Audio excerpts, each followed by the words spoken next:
За квадрат гэтэл яавал бодит шидтэй байдэ? Зүгтээ дискриминант нь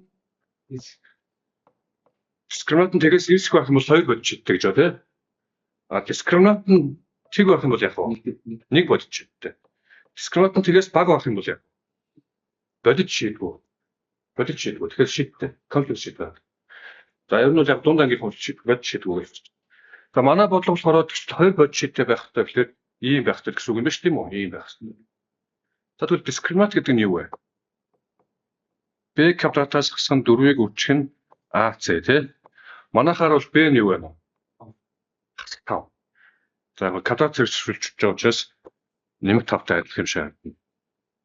За хас 5-ын квадрат. За хасах нь 4-ийг үржих нь A-гийн оронд хэд байгаа? 1.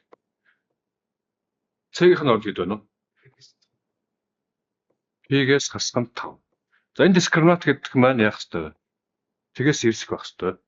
За энийг задлаад очих юм бол 25-аас хасах нь 4p. За энд хасахыг нэмэх нь юу болох вэ? 20 тэгээс их болно. За энэ хоёр чинь ихээр хэдлэх юм? 45 болно. За би яг ингэж ингээд 45-ыг гаргаж нь оруулахаар хасах юу вэ? 45 болно. 2 талыг 4 тугаалгаад хасахыг нэмэх 45-ыг боохон 4 болно. Их багын тэмдэг яах вэ? Эсвэл тэмдэг ингээд байна. За аль бодлоо? Дахиад аа юм үү? Ингээл